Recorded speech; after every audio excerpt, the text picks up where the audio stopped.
Le programme du jour, eh bien, c'est le calcul et les compléments de ressources. Pour cela, on va aborder 3 points. On va voir le calcul de la retraite. Ensuite, nous parlerons des compléments de ressources. Et en toute fin, nous aborderons tous les changements de situation qui nous sont à nous déclarer. Pour cela, je vais laisser Marilyn vous présenter les généralités. Merci. Donc, on va commencer donc par le premier point qui est le calcul de la retraite. Donc, dans ce chapitre, nous allons aborder donc tout d'abord des généralités. Ensuite, les formules donc de calcul avec côté retraite de base et côté retraite complémentaire. Et enfin, comment estimer ma retraite. Alors, pour commencer, donc composition de ma retraite. Pour commencer, nous allons donc voir ensemble donc les généralités sur le système de notre retraite en France. Donc, on distingue 3 catégories. La première catégorie, donc les salariés. Deuxième catégorie, les fonctionnaires. Et enfin, les non-salariés. Dans chaque catégorie, on va retrouver donc les régimes de base et les régimes de retraite complémentaires. Donc, première catégorie, la catégorie des salariés. On y trouve bien sûr donc les salariés du secteur privé, les salariés agricoles, les salariés non titulaires de l'État et des collectivités publiques. Avec en régime de base, entre autres, l'assurance retraite. Vous voyez, on en a cité quelques-uns. L'assurance retraite, la MSA, la FSPOS, CRPCEN, SNIEG, pour en citer que quelques-uns. Et en retraite complémentaire, donc on y trouve ici l'Agirc-Arrco et aussi l'IRCANTEC. Deuxième catégorie, la catégorie des fonctionnaires. On y trouve ici donc les agents hospitaliers, les agents territoriaux, les ouvriers d'État. Et donc, cette catégorie a ses propres régimes de base. Ici, on vous en a cité 2. La CNRACL, qui concerne la retraite des hospitaliers et des territoriaux.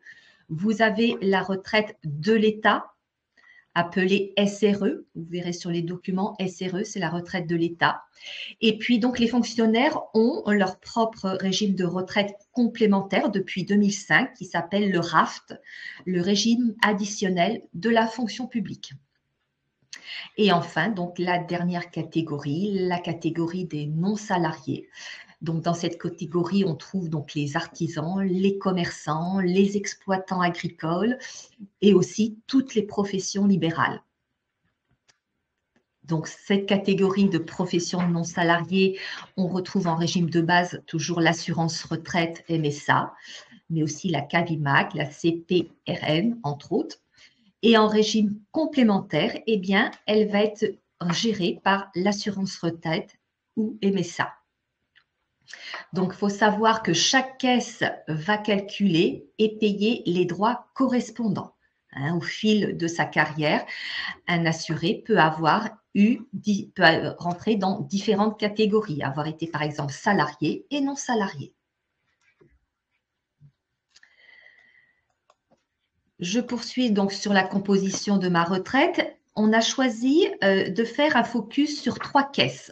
L'assurance retraite, la MSA et la retraite complémentaire Agirc-Arrco. Pourquoi focus sur ces 3 caisses? Eh bien, parce que ces 3 caisses représentent à elles seules 70 à 80% des actifs. Donc, nous avons l'assurance retraite, qui est la caisse de retraite de base des salariés du secteur privé, commerçants, artisans, artistes-auteurs, non contractuels de la fonction publique. Vous avez la MSA, qui est la caisse de retraite de base des salariés agricoles et exploitants. À savoir, un salarié dont la carrière a été dans le privé et salarié agricole, eh bien, la carrière sera étudiée ensemble une seule fois et donc il y aura un seul paiement.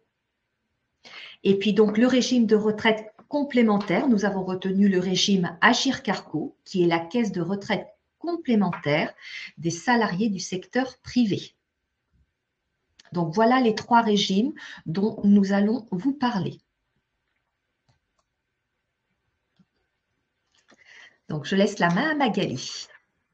Merci Marilyn. Ça signifie que la composition de la retraite d'une personne affiliée au régime que Marine vient de vous présenter se constituera au minimum de 2 paiements. Une retraite de base qui est ici représentée par l'étage inférieur de la fusée et une retraite complémentaire qui vient bien s'ajouter à la retraite de base. Donc ici imagée par le premier étage de la fusée.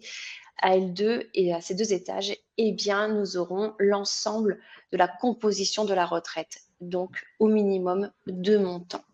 C'est important de le comprendre parce que dans les démarches, ça signifie, on le verra sur un autre module, qu'il y aura bien 2 actions à déclencher pour avoir les 2 paiements.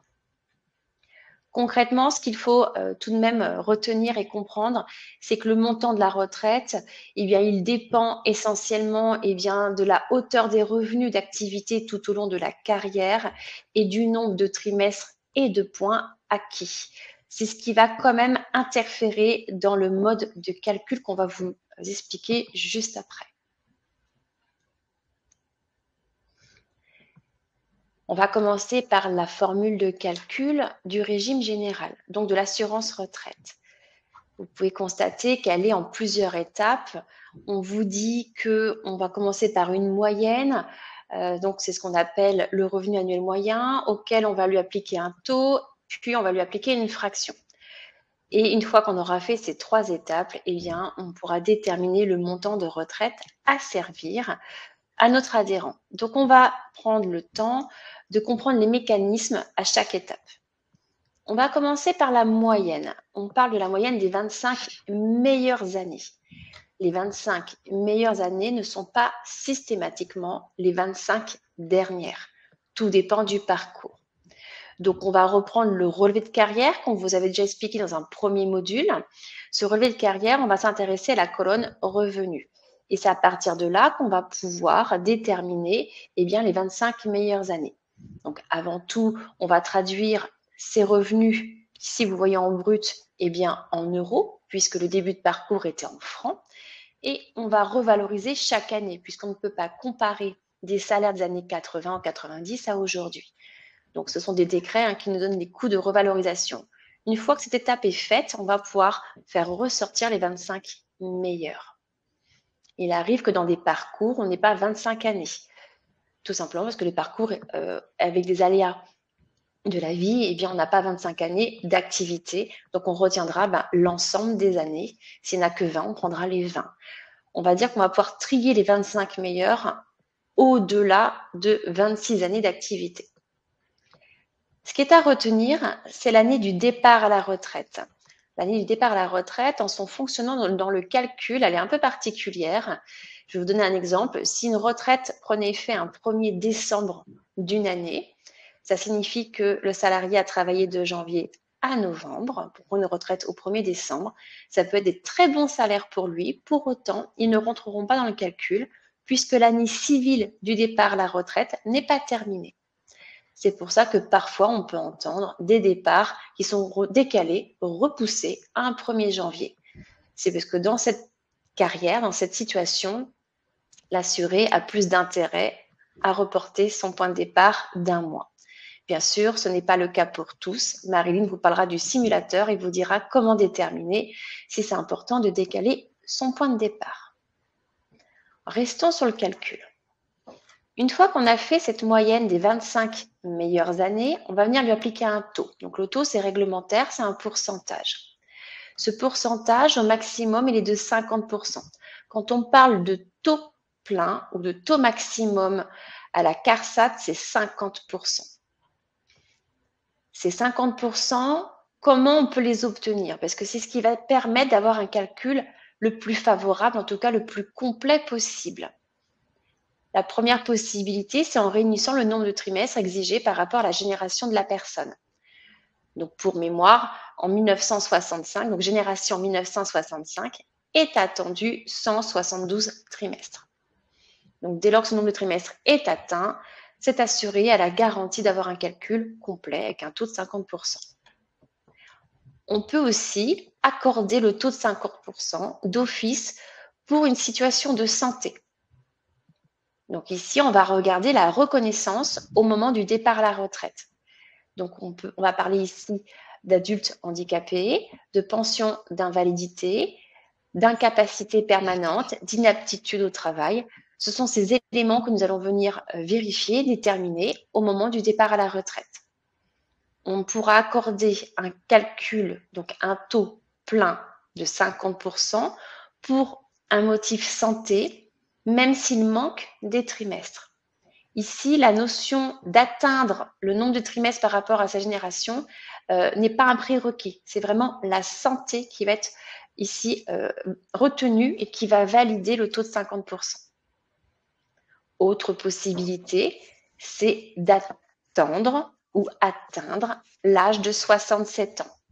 Donc, c'est un âge auquel le calcul sera d'office sur un taux de 50%, donc un taux maximum. Donc ici, ça signifie qu'il faut attendre cet âge-là. Il faut vraiment demander à 67 ans sa retraite. Si aucune de ces trois conditions n'est atteinte, c'est-à-dire que le nombre de trimestres n'est pas réuni, il n'y a pas de facteur santé à étudier et l'assuré ne souhaite pas attendre ses 67 ans, on parlera donc de décote. Ça veut dire que le pourcentage de 50% ne sera pas acquis, il sera réduit. On parle de décote permanente. Ce qu'il faut juste comprendre et retenir, c'est qu'une décote, c'est à vie. Il y a vraiment la notion de permanente, c'est pour toujours. Donc bien sûr, tout à chacun, on peut faire le choix d'accepter un montant réduit. Il faut bien prendre connaissance des impacts financiers sur l'ensemble de ces retraites. Une fois qu'on a déterminé le taux, on va être à la dernière étape qui est la fraction. Donc la fraction, elle est en deux temps. En dessous, c'est le nombre de trimestres exigé par rapport à la génération de la personne. Je vous ai remis le tableau à droite, reprenant le nombre de trimestres demandés en fonction de l'année de naissance de l'assuré. Donc si on prend la génération 1963 par exemple, on peut lire que 170 trimestres sont attendus. Donc ça veut dire que sur la fraction, ici on mettrait 170 en bas, sur la partie basse. Et au-dessus, on va venir indiquer les trimestres réunis tout au long de la carrière pour la personne relevant d'une activité salariée du privé, donc de l'assurance retraite, salariés MSA, les artisans et les commerçants. Sachant que ce nombre de trimestres qu'on va indiquer au niveau de la fraction supérieure ne peut pas être supérieur, ne peut pas être plus important que le nombre de trimestres exigé pour l'année de naissance. Donc, dans l'exemple que j'ai pris 1963, sur la partie haute, on ne pourra pas mettre plus de 170 trimestres. Ça nous fera une fraction à 1 au maximum. À cette étape-là, ça y est, nous avons fini. Nous arrivons au calcul annuel brut de la retraite qui sera servi par l'assurance retraite, donc la CARSAT. Côté donc retraite complémentaire, la formule de calcul. Donc là, la formule de calcul va partir du nombre de points. On ne va pas parler de trimestre, mais on va parler de points côté retraite complémentaire. Donc ces points sont acquis au fil de la carrière, tout au long du parcours. Nous avions vu qu'on peut acquérir des points par rapport à une période d'activité. L'employeur nous déclare et des sommes sont soumises à cotisation, ça génère des points. Mais on peut aussi obtenir des points pour ce qu'on appelle des périodes d'inactivité, telles que de la maladie, de la maternité, de l'invalidité, du chômage. Toutes ces périodes peuvent aussi donner lieu à des points. C'est pourquoi on interroge l'assuré sur ces parties de carrière qui peuvent être inconnues dans notre régime. C'est dans l'optique de faire prendre en compte tous les droits qui lui sont admis. Et donc, voilà, c'est toujours dans l'intérêt de l'assuré qu'on l'interroge sur sa carrière. Car au final, ensuite, ce sera tout simplement une addition de points. On totalise tous les points acquis au fil de la carrière et ce nombre de points est ensuite multiplié par une valeur de points. Et donc, cette valeur de points, actuellement, elle est à 1,43 €. Cette valeur de points donc est revue aux premières années de chaque année. Donc, nous prenons le nombre de points multiplié par la valeur du point et donc on obtient le montant de la retraite complémentaire annuelle brute. Et le montant de cette retraite est lié au régime de base. Si l'assuré a obtenu une retraite à taux plein auprès du régime de base, alors la retraite complémentaire versera une retraite à taux plein. Si l'assuré a fait le choix de prendre une retraite avec une décote permanente auprès du régime de base, eh bien, nous poserons la question à l'assuré s'il souhaite aussi maintenir et prendre cette retraite complémentaire avec une décote permanente également côté retraite complémentaire. Et la question lui sera toujours posée, bien sûr.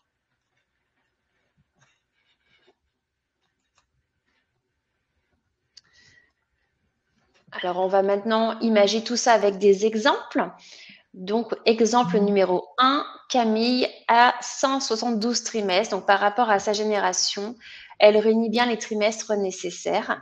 Donc, on va parler ici de taux plein, taux maximum. Le calcul sera favorable pour elle.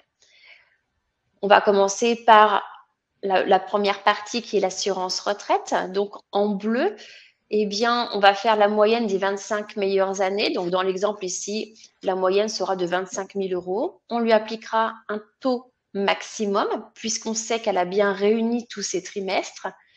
La fraction sera complète puisque tous les trimestres sont bien atteints, ce qui va nous amener à un calcul de 12 500 € bruts par an, soit divisé par 12, pour avoir un montant mensuel de 1 041 € bruts. Donc ça, c'est pour la partie CARSAT, l'assurance retraite. Et donc, côté Agir Carco retraite complémentaire, toujours dans cet exemple de Camille avec ses 172 trimestres qu'elle a acquis pour avoir le taux plein. Donc, imaginons que Camille a obtenu totalisé 2590 points Agir Carco, qu'on va multiplier par la valeur du point 1,4386 €. Et donc, on obtient un montant annuel de 3 726 €, soit 310 € par mois brut. Et donc, on parle aussi, côté retraite complémentaire, du coup, d'une retraite complémentaire à taux plein, puisque nous suivons la décision du régime de base, l'assurance retraite.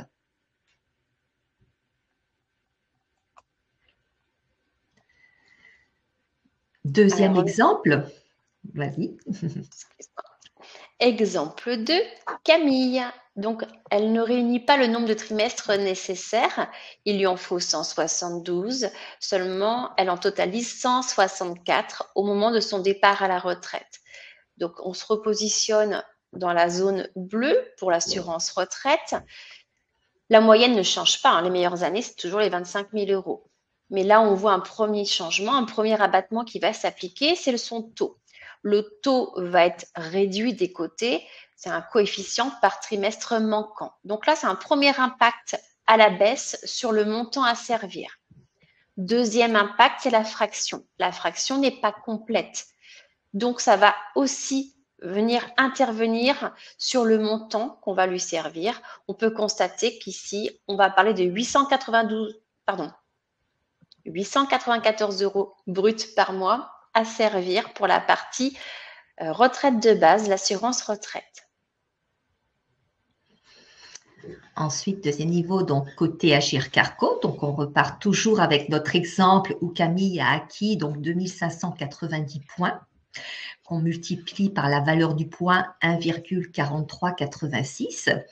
Et vous voyez qu'il y a un autre indicateur qui apparaît, 0,92, qui est le coefficient minorant, puisque les retraites complémentaires toujours suivent ce que je disais, la décision de l'assurance retraite. Comme il y a une minoration côté assurance retraite, eh bien par ricochet, il y aura une minoration côté Agir Carco. Et donc, dans le cas de Camille, un coefficient de 0,92 est appliqué sur le montant de sa retraite complémentaire, ce qui l'abaisse à 3 428 € par mois, soit 285 € bruts par mois.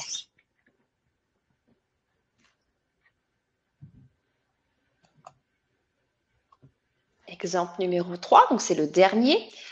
Ici, on a juste changé un paramètre. C'est-à-dire qu'on a pris l'exemple numéro 2, on sait qu'il y a 164 trimestres de réunis, alors qu'est attendu 172 trimestres pour elle pour avoir un taux plein. Mais ici, on a pris une notion de santé. C'est-à-dire que, je vous l'ai précisé tout à l'heure, mon taux de 50% peut être garanti dès lors qu'une situation de santé est reconnue au passage à la retraite. Et c'est le cas de cet exemple numéro 3. Donc, on parle ici d'inaptitude, c'est comme ça que c'est formulé sur une demande de retraite. Derrière, on va retrouver tout titulaire ou bénéficiaire de l'AAH, d'une pension d'invalidité, de l'inaptitude, d'une incapacité permanente. Derrière, on va trouver donc une notion de santé. Mais ça peut être aussi le profil d'une personne qui n'a pas de situation de santé à faire valoir et qui va faire le souhait ou le choix d'attendre l'âge de 67 ans, vu que c'est un âge auquel on obtiendra d'office un taux de 50%. Mais on est d'accord, il faut attendre cet âge. On ne déclenche pas une retraite avant en espérant qu'à 67 ans, elle s'améliore. Je ne prends pas ma retraite et j'attends mes 67 ans. Donc, si on regarde le calcul de l'assurance retraite dans la zone bleutée, la moyenne ne change pas. Le taux est ici revenu à 50%, donc c'est le maximum puisque on reconnaît soit une situation de santé, soit un âge de 67 ans. La fraction, elle correspond réellement au parcours de la personne, donc on a bien le nombre de trimestres réellement acquis, donc ici 164. Mais vous voyez que ça a quand même un impact sur le montant à servir, plus favorable que sur l'exemple 2. On est à 993 €. Il y a un seul abattement d'appliquer au niveau de la fraction au lieu de 2. Il n'y a pas le taux. Le taux ici, il est bien complet. Donc, c'est vraiment important parce que c'est le taux, je pense, qui a le plus de conséquences et de répercussions sur le montant à servir. Merci. Donc, côté Agir Carco, on va retenir aussi, donc du coup, par ricochet, toujours cet état de santé. L'inaptitude a été reconnue par le régime de base, l'assurance retraite. Eh bien, ça va avoir pour conséquence que l'Agir Carco, de ce fait, ne va pas appliquer de décote permanente. Elle va repartir, donc toujours, on repart de notre exemple des 2590 points Agir Carco, qu'on va multiplier par 1,4386 et on retrouve donc le même résultat que notre exemple 1 avec les 310 € par mois brut. Donc, gardez à l'esprit que c'est toujours l'assurance retraite qui détermine le motif de départ à la retraite et les complémentaires Agir Carco suivent la décision du régime de base.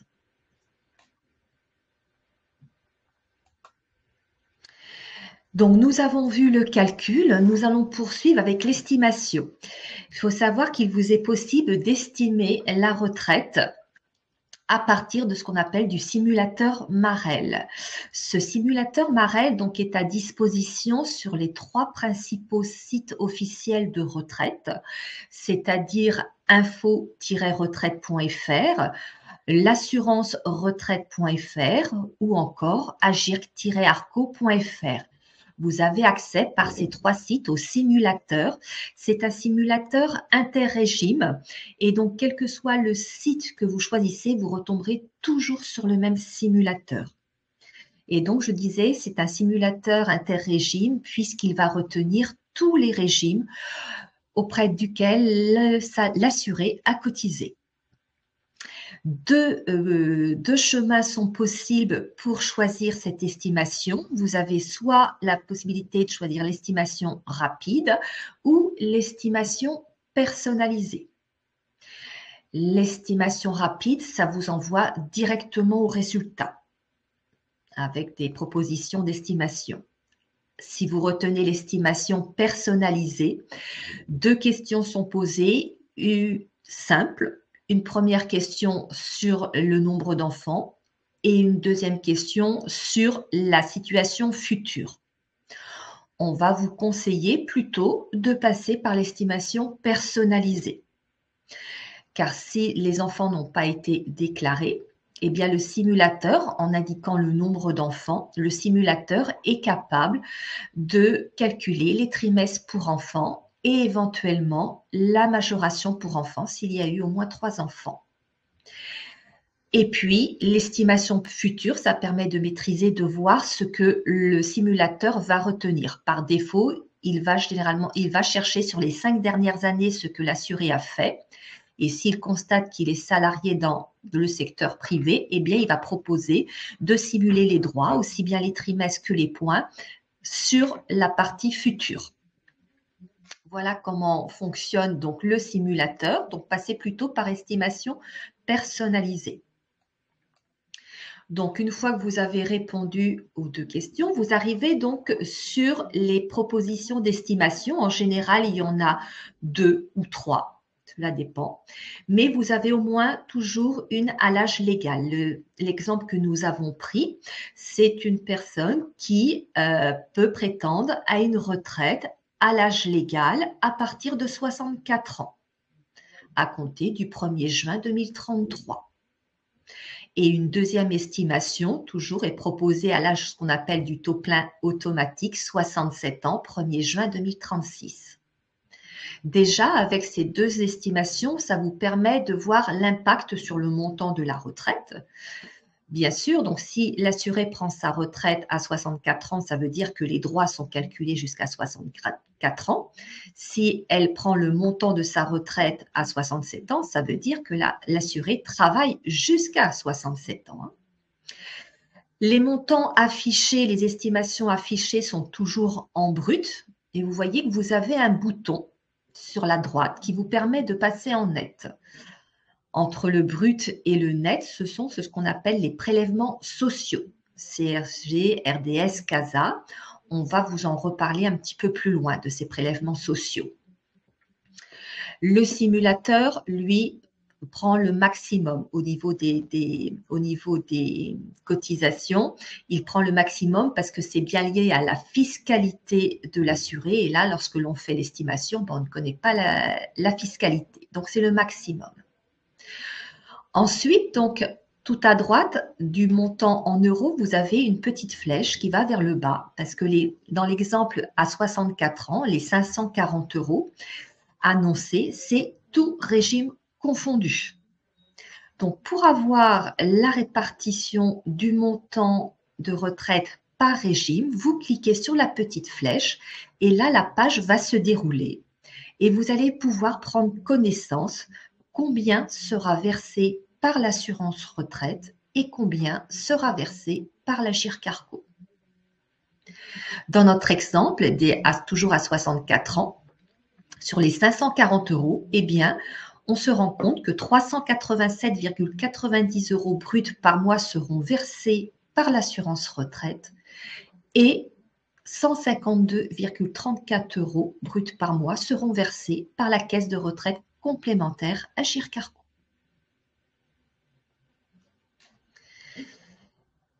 Vous avez la possibilité sur le site de l'assurance retraite d'ajouter un âge de départ. Et si je travaille jusqu'à 64 ans, quel est l'impact sur le montant de ma retraite?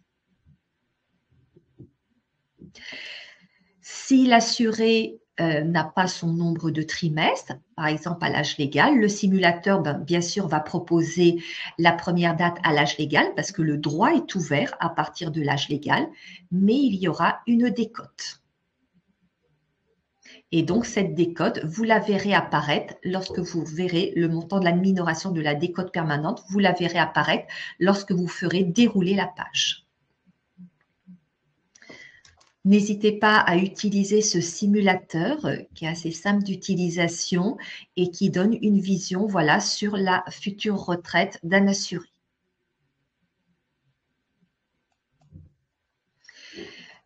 Le simulateur et les situations de santé. Parce qu'on a parlé de situations de santé. Il peut y avoir plusieurs situations de santé. Il faut savoir donc que le simulateur est capable de détecter les titulaires d'une pension d'invalidité à partir du moment où celle-ci est connue sur le relevé de carrière.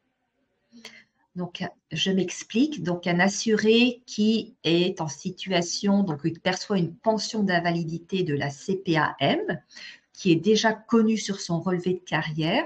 Eh bien, si vous allez faire une estimation pour cette personne, eh bien, le simulateur va détecter du coup cette pension d'invalidité et va proposer donc un montant estimatif à 62 ans. Par contre, pour toutes les autres situations de santé, le simulateur n'est pas capable de détecter, par exemple, si l'assuré perçoit la AAH, ou il y aurait une reconnaissance d'inaptitude ou d'un motif travailleur handicapé. Le simulateur n'est pas capable à ce jour de détecter ces situations et donc vous ne pourrez pas obtenir d'estimation à 62 ans. Donc, pour le coup, il faut vous diriger vers les organismes de retraite pour demander une estimation.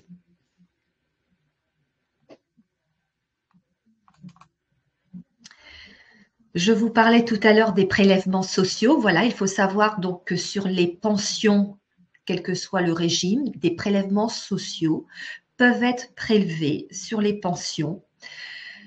C'est vraiment lié à la fiscalité de l'assuré. On retient le nombre de parts et le revenu fiscal de référence. 3 prélèvements sociaux possibles. Nous avons la contribution sociale généralisée, la CSG, la contribution pour le remboursement de la dette sociale, le CRDS, et la troisième, la contribution de solidarité pour l'autonomie, appelée CASA. Donc, chaque régime a ses taux de prélèvement que vous voyez. Au niveau de la CARSAT, donc le taux maximum est de 9,10%. Il y a un taux médian de 7,40 et enfin un taux réduit de 4,30. Et selon la fiscalité, il peut y avoir une exonération totale. Côté Agirc Arrco, le taux maximum des prélèvements est à hauteur de 10,10%, un taux médian de 8,40, un taux réduit de 5,30 et aussi une possibilité d'être exonéré totalement de ses cotisations. Donc, ces prélèvements sont liés vraiment à la fiscalité. Il faut savoir que ces taux sont révisés en début de chaque année. Chaque année, l'administration fiscale transmet aux organismes de retraite un barème et donc, tous les ans, en début de chaque année, ces prélèvements sociaux sont revus. Donc, ce n'est pas figé, c'est revu tous les ans, en début d'année. Justement, maintenant qu'on a vu les formules de calcul pour chacun de nos régimes, eh bien, on vous propose de continuer en explicitant les compléments de ressources. Ici, on va parler de l'AH différentiel, on va parler de l'ASI, de l'ASPA et du SASPA. On va commencer avec l'AH différentiel. Donc ici, ce qu'on va déjà déterminer, donc on parle d'une personne qui est titulaire de l'allocation adulte handicapé et on va s'intéresser à son taux. Est-ce que son taux d'incapacité est égal ou supérieur à 80%? Si c'est le cas, on va ici après observer le montant de ses retraites. Est-ce que ces retraites, c'est-à-dire la CARSAT et l'Agirc Arrco, on repense à la fusée, donc c'est vraiment l'ensemble de ses ressources. Est-ce qu'elles sont inférieures à son AH? Si c'est le cas, on parlera ici du versement de la différence, donc d'un AH différentiel jusqu'à la fin de l'accord pour cette personne. Donc ici, ce qu'on va observer, c'est le taux d'incapacité et le montant des retraites. Donc l'AH différentiel va se déclencher de façon automatique puisque la CAF va nous interroger sur les montants de retraite. Elle est en lien directement avec nous. Pour autant, il y a un courrier quand même qui va être envoyé à l'assuré. Il est toujours bon de bien répondre à la CAF si jamais elle posait une question sur les montants des retraites. Ça peut faire doublon, mais c'est jamais inutile. L'objectif, c'est qu'il n'y ait pas de rupture dans les ressources et surtout, c'est que ce complément soit bien mis en place. Alors, qu'est-ce qui se passe si le taux d'incapacité est inférieur à 80% pour un titulaire de l'allocation adulte handicapé? Eh bien, aujourd'hui, il n'y a pas de versement effectué par la CAF, donc il n'y a pas d'AH différentiel.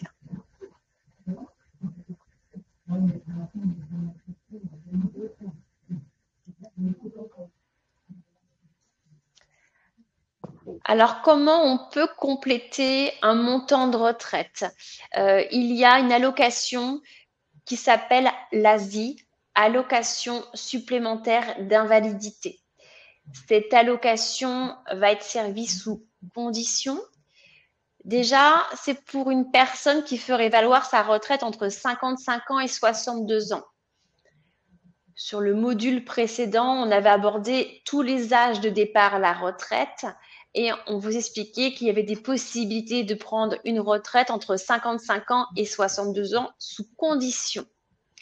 Ce montant de retraite peut à ce moment-là être complété de l'ASI, donc l'allocation supplémentaire d'invalidité, à condition que le retraité soit bien titulaire d'une incapacité aux 2/3 ou il a pris sa retraite au titre du travailleur handicapé. Donc là, on va bien observer le motif de son départ à la retraite. Cette allocation, elle est aussi sous condition de ressources de ce retraité. Donc ici, on va venir l'interroger sur ses biens mobiliers et immobiliers. Clairement, on va lui demander s'il a des placements, s'il a des capitaux qui lui sont propres et bien sûr s'il y avait… alors, la maison d'habitation n'est pas prise en compte, mais s'il y avait d'autres biens qui lui appartiendraient. On va aussi attendre qu'il réside bien sur le territoire français, plus de 6 mois dans l'année, et éventuellement qu'il soit titulaire d'un titre de séjour depuis au moins 10 ans. Cette allocation, elle vient compléter des ressources, on est sur une aide, c'est pour ça qu'il y a des conditions à respecter pour y ouvrir droit. Bien souvent, quand il y a de l'invalidité qui est servie selon la catégorie, donc catégorie 3, il perçoit déjà l'ASI, il y a déjà un complément et ça va continuer au moment de la retraite, si ce n'est que c'est nous qui la payons caisse de retraite. Donc là, le passage se fait automatiquement. Je le refais. Le passage se fait de façon automatique.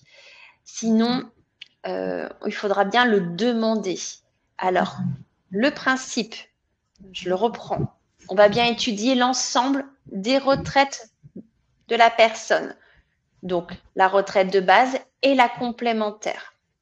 On va ensuite l'interroger sur ses ressources personnelles. Et une fois qu'on a déterminé ce que nous allons retenir, on va venir le compléter de cette allocation pour amener au maximum les revenus de l'ensemble de tous ces montants, donc les retraites, les ressources qui sont personnelles, on en retient un pourcentage et l'ASI à 899 € à servir et 56 centimes par mois pour une personne qui serait seule. Et notez qu'il y a un plafond supérieur pour un couple. Donc là, on a mis un exemple d'une personne qui n'aurait que des retraites, donc qui n'aurait pas de biens. C'était pour faire simple. S'il y a 500 € de retraite, on pourrait servir 399,56 € d'ASI pour arriver à 899,56 € qui est le plafond 2025. Donc, il y a un dossier à constituer. Nous allons passer donc à un autre type d'allocation qui est l'ASPA, l'allocation de solidarité aux personnes âgées. Donc là aussi, bien sûr, donc ça c'est pour compléter éventuellement donc une retraite. Donc des conditions sont à remplir. Donc bien sûr, voilà, faut faire valoir bien sûr sa retraite. Et attention, l'ASPA ne se demande qu'à compter de 65 ans ou avant à partir de 62 ans si l'assuré est titulaire de l'allocation AH, l'allocation adulte handicapé, ou si elle est reconnue invalide avant son départ à la retraite, ou alors il y a une reconnaissance d'inaptitude au moment du départ à la retraite. Donc, à compter de 65 ou au mieux à partir de 62. Autre condition, il faut résider effectivement sur le territoire français au moins 9 mois par année civile, bénéficier éventuellement d'un titre de séjour d'au moins de 10 ans.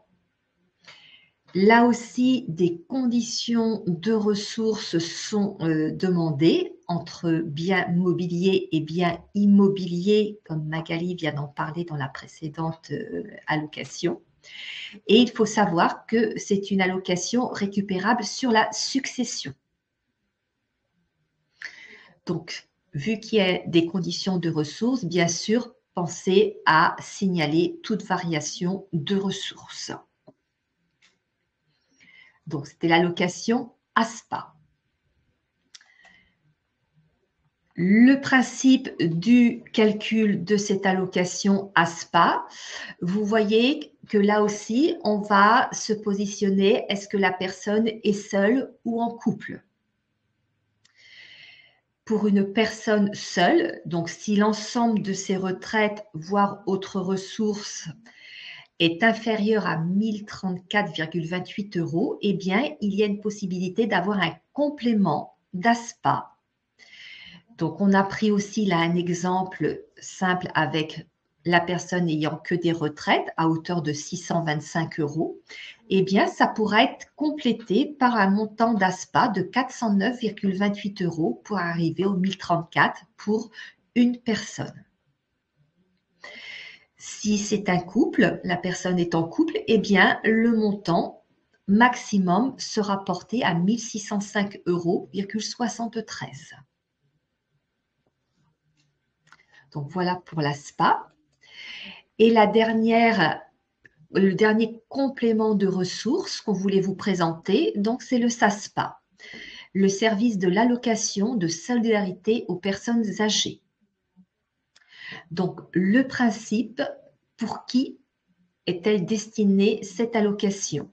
Donc, elle est destinée aux assurés ne relevant pas d'un régime de retraite français.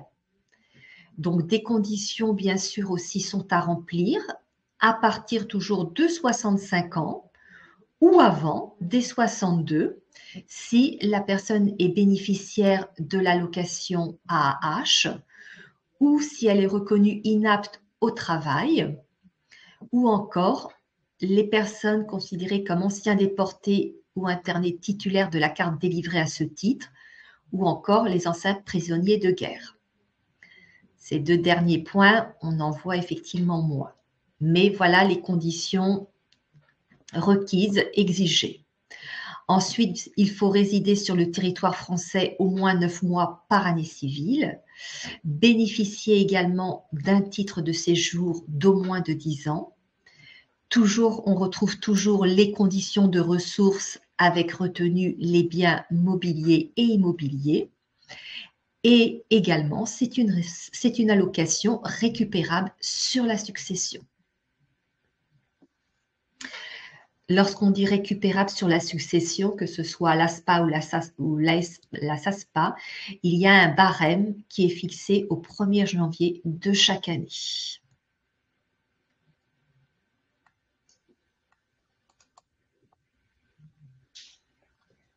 Pour vous aider dans l'accompagnement de votre public ou en tout cas de votre assuré qui en fait la demande, vous avez un simulateur qui est très bien fait sur le site mesdroitssociaux.gouv.fr.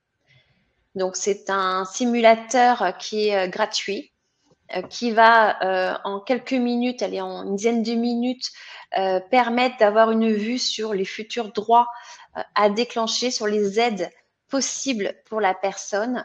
Donc, on y va soit en mode anonyme, soit on crée un compte. L'avantage de créer un compte, c'est que vos saisies, elles vont rester. Ça évite de recommencer à chaque fois. Il y a au début des questions qui vont être posées. Ça va permettre de savoir vraiment les besoins de la personne et son quotidien. Est-ce qu'elle a des revenus? Lesquels? Est-ce qu'il y a un enfant à charge?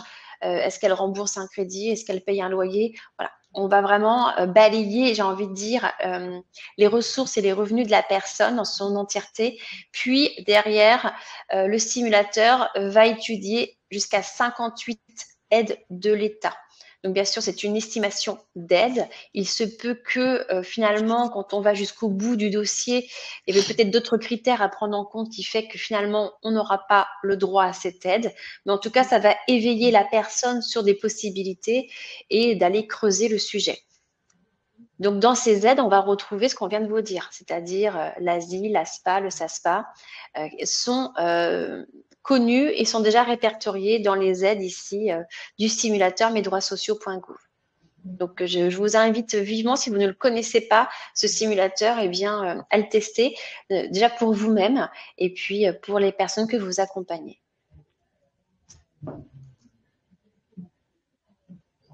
On va arriver à la troisième séquence concernant les changements de situation. Puisque quand on parle de calcul, ça veut dire qu'on va servir un montant de retraite, la personne change de statut, elle devient retraitée. Eh bien, dès lors qu'il y a un changement, il faut nous le signaler. Il faut continuer de nous maintenir informés. Le premier changement va porter sur le changement d'adresse, tout simplement. Je suis retraitée, je perçois mes retraites, eh bien, je dois signaler à ma caisse de retraite cette modification. Pour la CARSAT, on va rester soit sur un envoi postal et on a une adresse unique pour la région des Pays de la Loire, CARSAT des Pays de la Loire, de Place de Bretagne, 44 932, CEDEX 9. Ce qu'il faut comprendre, c'est que même s'il y avait un déménagement en dehors de la région, ce sera toujours la caisse qui a mis en paiement la retraite qui sera émettrice du paiement. Il n'y a pas de transfert de dossier. Donc, si la CARSAT des Pays de la Loire a mis en paiement un montant de retraite et que l'assuré déménage plusieurs fois en France, à chaque fois, il devra écrire à la CARSAT des Pays de la Loire pour nous signifier ce changement d'adresse. S'il est connecté, eh bien, il pourra le faire directement depuis son espace personnel du site l'assurance-retraite.fr. Concernant donc côté Agir Carco, toujours sur la même thématique, je change d'adresse. Eh bien, si l'assuré effectivement a un compte Agir Carco de créer, on va l'inviter à aller effectivement sur son espace agir-arco.fr pour effectuer cette modification, ou on peut également nous contacter au 0970 660 660. Je change de compte bancaire. Donc, côté toujours Agir Carco, on va privilégier ce que l'on appelle la mobilité bancaire. La mobilité bancaire, c'est un service gratuit, en fait, qu'on peut demander auprès de sa banque. Et la banque est en mesure, normalement, de procéder à la modification du compte bancaire. Si ce n'est pas possible, à ce moment-là, ce sera par voie postale à notre centre de réception agir-arco.fr, TSA 36 661, à Gennevilliers, bien sûr, avec le RIB. N'oubliez pas, on va vous le répéter peut-être, dès qu'il y a vous avez un changement à faire, quel que soit le changement, quel que soit le mode que vous choisissez, bien prévoir le numéro de sécurité sociale de l'assuré. Ne recherchez pas forcément une référence de dossier, numéro de sécurité sociale nous suffit. Côté CARSAT, on va être sur un changement par voie postale, donc toujours l'adresse unique de Place de Bretagne, avec le justificatif, donc c'est-à-dire le RIB, et effectivement le numéro de sécurité sociale sera très important aussi, ou bien via l'espace personnel.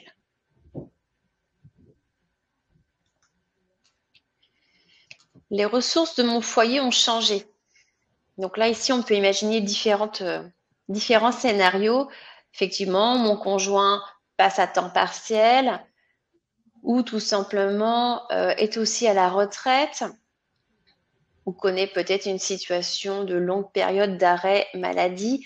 On est sur des changements importants, eh bien, il faut nous le signifier.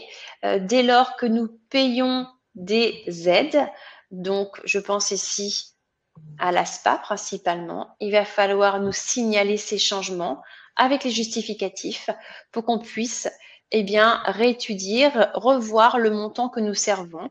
Peut-être qu'il doit être à la hausse, peut-être qu'on doit le réviser à la baisse. Faut bien comprendre qu'il y a tout de même des contrôles qui sont faits régulièrement et quand les modifications n'ont pas été déclarées en temps et en heure, eh bien, il y aura éventuellement des indus ou des rappels, c'est dans les deux sens. Il est préfère que ce soit fait au fil de l'eau, c'est beaucoup plus fluide et beaucoup plus, je pense, facile à gérer quand c'est fait, quand la situation se vit et que le changement apparaît.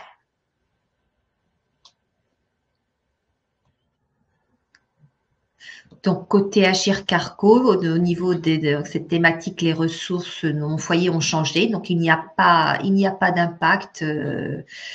Il n'y a pas d'impact sur le montant de la retraite Agir Carco. Donc, je change ensuite la dernière thématique, je change de situation familiale. Donc, là aussi, on vous invite à nous signaler tout changement, soit donc par voie postale à notre centre de réception à Agir-Carco à Gennevilliers avec le justificatif, ou dans un premier temps, nous contacter par téléphone au 0970 660 660 pour qu'on juge si oui ou non il y a besoin de nous adresser un justificatif. Côté CARSAT, toujours par voie postale, uniquement pour ce changement, à l'adresse unique de la CARSAT des Pays de la Loire, avec le justificatif aussi. Le plus important, c'est que sur tout document et toute déclaration, toujours bien mettre le numéro de sécurité sociale de la personne pour qu'on puisse l'identifier. Je pense que c'est ce qui est le plus important, c'est primordial. Si jamais il manquait un élément, on pourra toujours revenir vers lui, mais au moins on l'aura identifié et on aura pu déjà ouvrir le dossier le concernant. Pour votre information, quand on aura finalisé la séquence 4, les 4 webinaires seront déposés sur le site de la CARSAT YouTube, donc sur notre chaîne. Donc aujourd'hui, vous ne les trouverez pas parce qu'on déposera les 4 en même temps. Ça fera une série spécifique pour vous, mais sera accessible donc dès lors qu'on aura réalisé le 4e. Donc, à un moment donné, vous allez pouvoir aussi les retrouver de votre côté.